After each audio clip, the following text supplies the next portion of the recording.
Welcome to the Spotlight series. I'm your host, Scott Nerney. Before you finish watching this video, don't forget to subscribe, like, pass this on to a few of your friends, especially those living in the 1st Congressional District, because there's an important vote coming up. Getting back to our Spotlight series on politics, much sooner than we thought, since the last election was just a bit ago. Gerry Leonard, thank you very much for joining the Spotlight series. Congratulations on your primary win. Scott, thank you very much. Thanks for having me on today. Sure.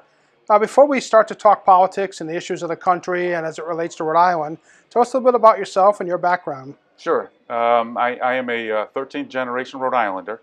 I born in Newport, raised a little bit in Jamestown, a little bit in Narragansett, and for most of my life, before I left the state to join the Marine Corps, I lived in North Kingstown, attended North Kingstown Public Schools, proud graduate of North Kingstown High School. Okay. While in high school, I wouldn't define myself as the best student. I was a good student, but not the best.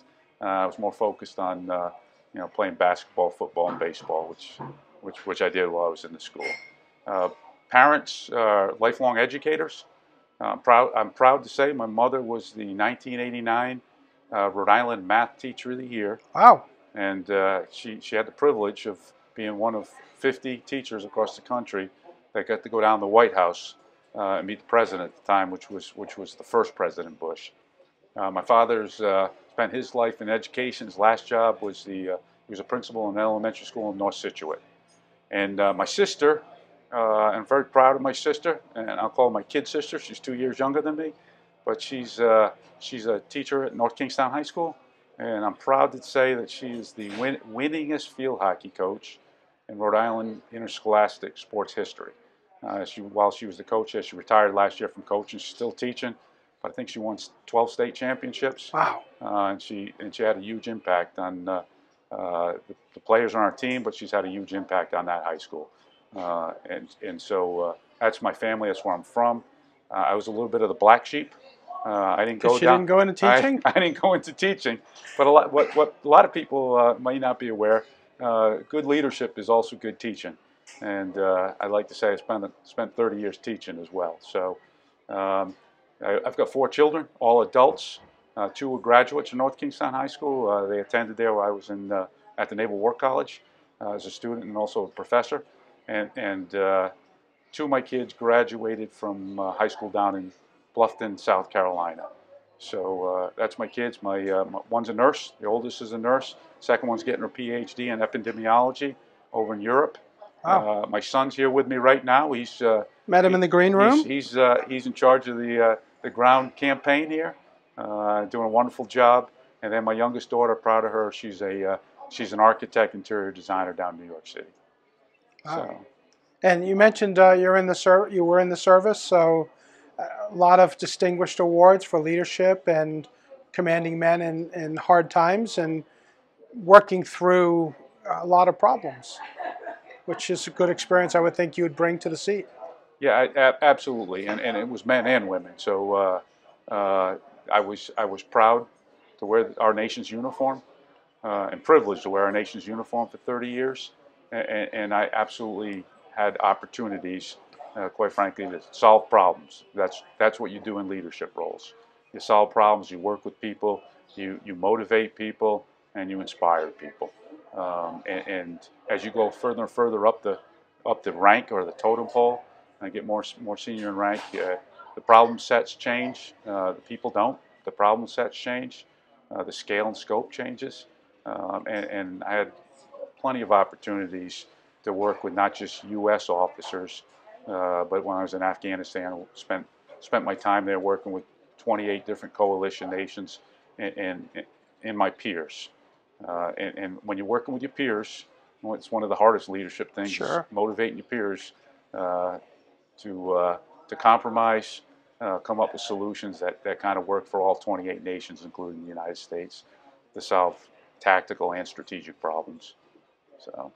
So you're running for Congress, so we think of it as 2 microcosms. The one is what's happening in Washington affects the world and the country, but also what happens in Washington and how it impacts Rhode Island. So what does Rhode Island need from the next congressman? I think there's a number of things that Rhode Island needs from the next congressman. One, quite frankly, we'll just talk general here for a Sure. second. I think Rhode Island needs someone that remembers, that goes to Washington D.C., serves their post, serves their duty once elected, and never forgets who sent them there. Serve the people. As I mentioned off screen today, my hero growing up was John Chafee. And what John Chafee did was he represented Rhode Island. He didn't go down to Washington and represent himself or look for a further advancement in his own career. And he didn't go down to Washington, D.C. to represent his party. He was part of the Republican Party, but he represented the state of Rhode Island. And that's who I want to emulate going forward. And so I think I've emulated those type of characteristics my entire life. And that's what I intend to do in Washington. So that's general. So what I do think specifically, I think United States and Rhode Island, as an extension of that, I think we need to do things to get our economy so it works for working families, for middle class families. Middle class has always been the strength of our country. Certainly. And we need to make sure our middle class remains a middle class. So we need to address economic issues. I absolutely believe we need to address educational issues. We as a state could be doing better on both fronts, economic and educationally. And last one, while we may not see it as much here every day like other states may, this immigration challenge that we have in our nation right now needs to be addressed. So how do you do that? It's a little different story if we're talking about immigration in Rhode Island, folks that are already here, or what you may face in Congress dealing with what's happening in Florida or Texas at the border. They're not different problems, but yet they are. Right. How do you think you could to work with that and impact that? I think broadly speaking, we do need to look at this as a supply and demand issue. There is a great demand. I think for people that are flooding here. I know terms like political refugees, or they're coming here for political purposes. I think most folks are coming across the southwest border right now for economic reasons and those opportunities. We are a nation of immigrants, and I've said this, and Bill Clinton said the same thing. We're a nation of immigrants. We're also a nation of laws. So we also need to address the supply side. I am not opposed and believe we probably need a border wall down there. But then we need to talk about what's happening on the other side of the question. Why are they coming here? Well, unfortunately, I think that's probably in what we're going to see going forward if we don't address it in a commonsensical way with both parties addressing it. Is we're going to have an underground economy. We're going to have a cash economy. And I absolutely believe if you're going to work in the United States, you need to and use the educational system of the United States, use the medical system of the United States, you need to pay into it. So we absolutely need a way to document illegal immigration, call them migrant workers, if you will, but they need to pay into the same system that you and I are paying into. And with respect to other immigrants that have come to our country legally, I am all on board for a path to citizenship that happens, and I'll work with across both aisles, and how we might speed that up. But that's legal Sure. immigration. The illegal immigration that maybe we need to look at and address it from a supply and demand function. Companies ought to be held accountable if they're bringing illegal immigrants into their workforce, paying them under the table, if you will. They ought to be penalized for that. And I think that's how you address the demand side there. But if you're going to work here, I think it's kind of pay to play. You need to pay into the same system that you and I do if you're going to benefit from the services that you and I do. Okay. And as we're talking about money, the debt ceiling, and as we tape this, it could have changed 6 times by the time we finish the taping. There's debate right now, the September or October shutdown. If we're taping this 6 months ago or a year from now, we could be having the same conversation. A lot of folks will say it's a spending problem, but when we have debt ceiling issues, we can't pay the bills that we've already agreed we needed to pay.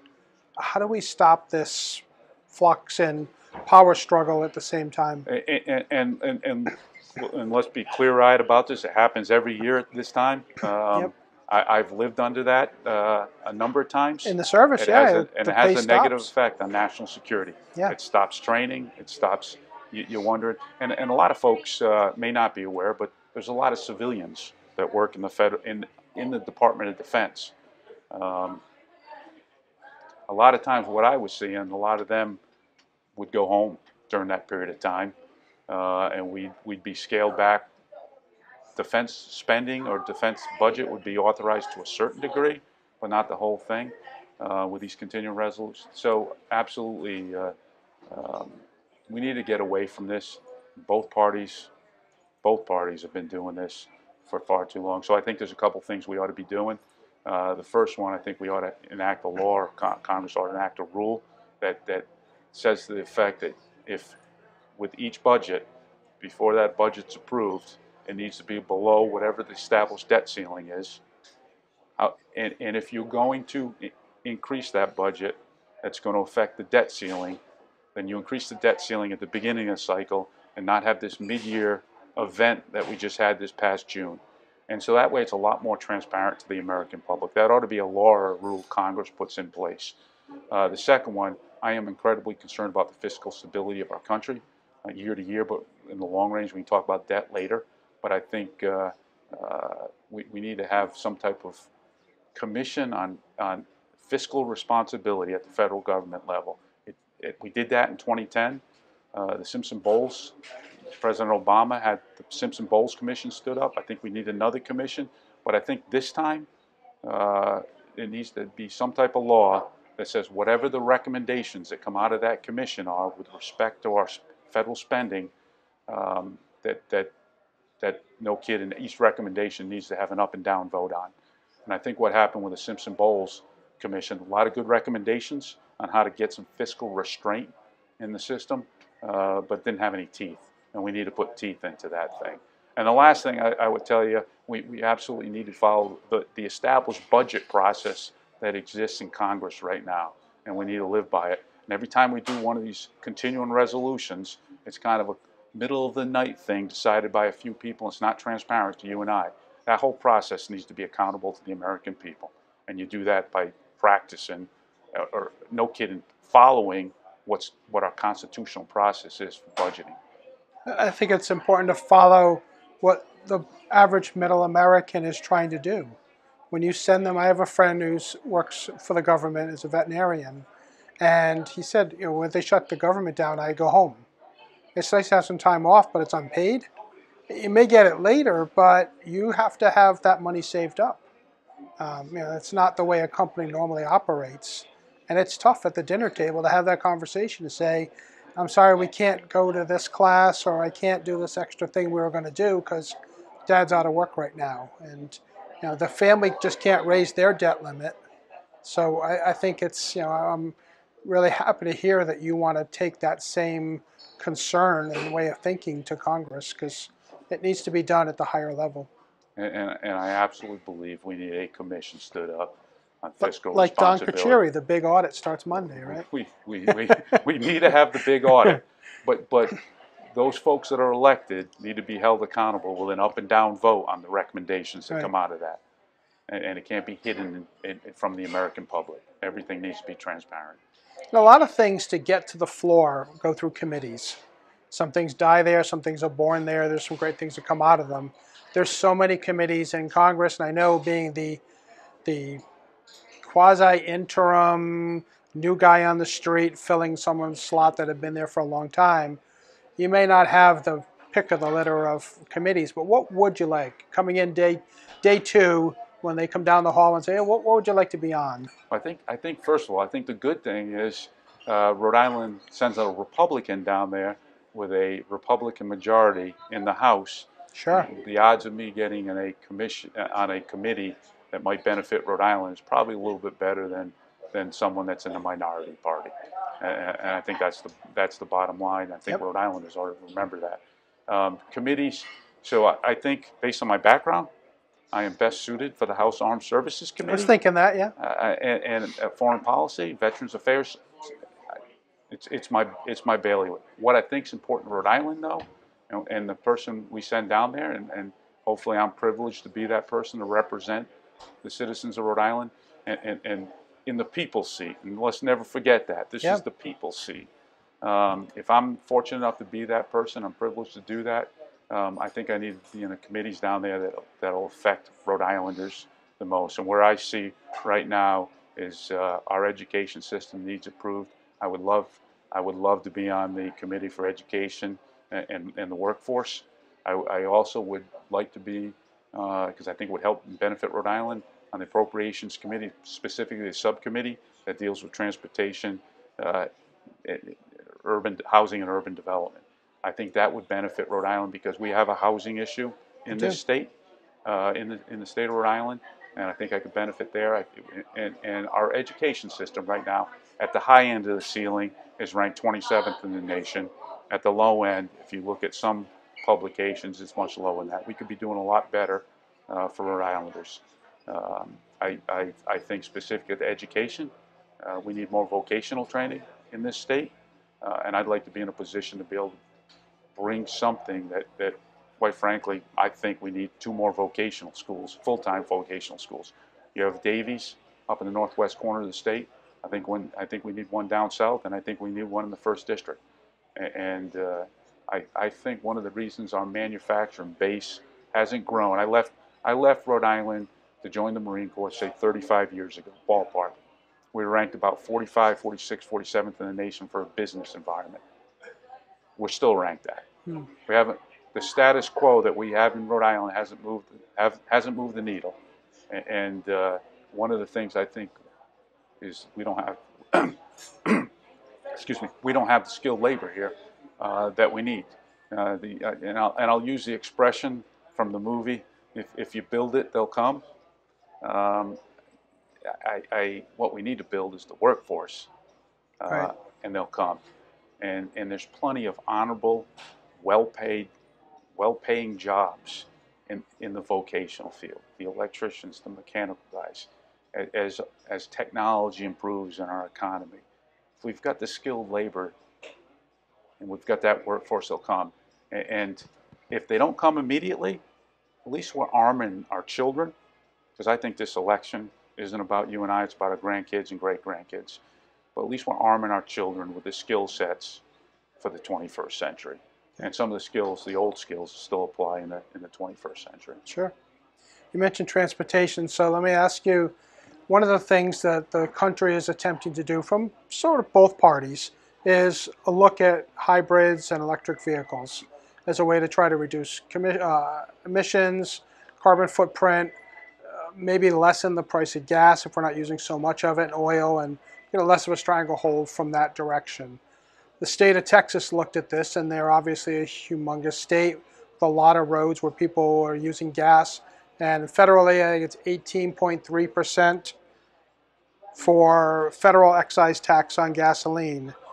They looked at it in their state to say, we're going to charge $400 for a new EV registration and $200 extra every year on top of the regular registration to replace that gas tax in the state of Texas. Obviously, Rhode Island has a bigger piece than the federal, but where does that paradox go? We want to be electric, but we have a huge bank account to replenish the federal highway roads. First of all, just broadly speaking, I think our approach right now to our energy policy is going. We're in front of our skis, if you will. Sure. And that needs to be addressed because I think the people that end up getting hurt in this are the people that are middle class and working families in the state of Rhode Island. I mean, I can't afford an electric car. I'm not sure how many people can afford it, but I do know folks with money can afford an electric car. But they're not the ones paying the taxes that are going to actually improve our roads. So the Texas one is applying, that's going to create a fund down there to recoup the money that's lost as they transition to electric vehicles for their state roads. Right. We're talking about federal roads now, our interstate highway system. The wealthy person that gets the electric vehicle is not paying a tax to maintain those roads, but the working family and the middle class are going to pay the tax that are still on gas. It's just so unfair, and that needs to be addressed. I think what Texas is talking about is sensible for Texas. I think you need to do the same thing for the at the federal level. A combined Nobody. commission to really take a look at how do we move from, once upon a time there were great taxes on buggy whips, and we got past that. We didn't survive. I didn't know that. We Sure, have buggy whip tax. we did. But now, we went to the vehicles. So, I think there has to be some kind of step towards the next generation. Yes, yes. But I think you understand what I think people that can afford electric cars probably have a little more money in their pocket right now with the way those car prices are. Right. And they're not going to pay taxes on the roads, the interstate systems that they're using. But the folks that have gas-powered vehicles are. That's absolutely unfair.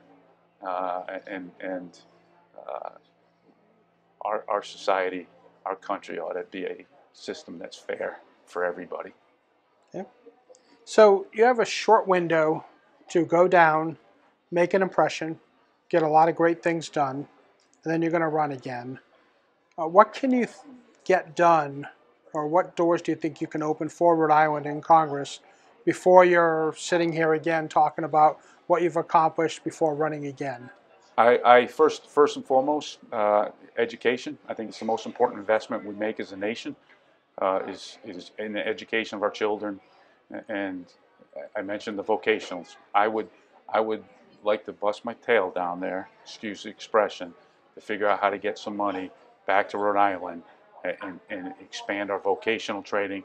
And my goal, or my dream, would be have 2 more Davies in this state, and then we're producing more skilled labor at the high school level. I think that's number one.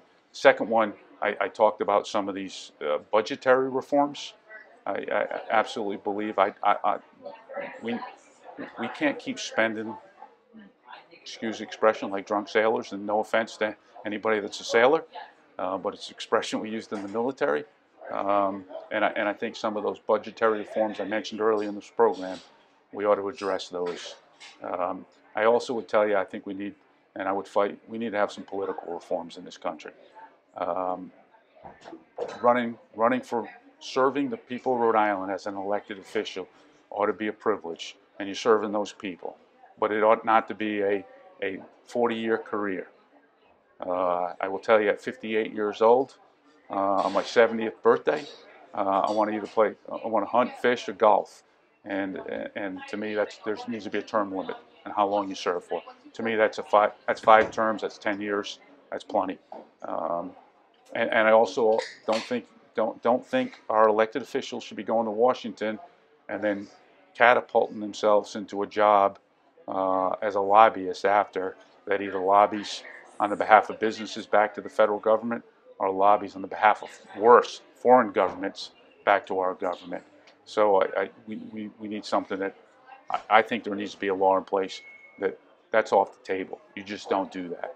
And I'd like to think that our elected officials think more like Cincinnatus, the famous Roman that went and did his duty and then went home to the farm.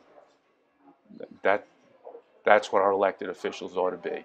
And I know, in fact, I've heard one of the Congress people, and it may have been Seth Magaziner, has proposed preventing Congress folks from trading, I hate to say it, on inside information for stocks. Sure. That ought to be off the table too.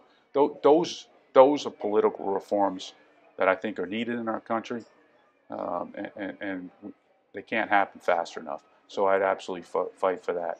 So budgetary reforms, political reforms, and education are 3 things I absolutely be fighting for in that first year. And if I'm privileged to go back for 2 years after that, we'll keep fighting. But our focus needs to be on fixing our economy, it needs to be fixing our educational system, and it needs to be fixing our immigration system. That's what we need to focus on. So Gerry, how can people get a hold of you if they want to pitch in, they want to help out, they want to call 10 friends and tell them, I listened to this great guy on the Wave? Where can they reach you? They can reach me at Leonard on the web. It'd be leonardforcongress.com. You can also find my campaign phone number if you go to that web. I I don't know what that is off the top of my You've head. never called your campaign? But, Well, I know a lot of people are, which is great. and I'm not going to give out my personal number, but we have a campaign phone number. It's on the website. I would love to hear from each and every voter in 1st District. If you don't plan on voting, call me and I'll encourage you to vote. We have a civic, as former president of Notre Dame used to say, voting is a civil sacrament, and we ought to be voting. And if we don't vote, we better not complain about what we're doing, what we're sending to Washington, D.C. So I encourage everybody to vote, and I will work my tail off until November 7th to earn every vote from the state of Rhode Island. Wish you a lot of luck. Huge fans. Thank you so much for spending some time on the Spotlight series. Wish you the best of luck in the election. I appreciate it. Thank you. Appreciate it.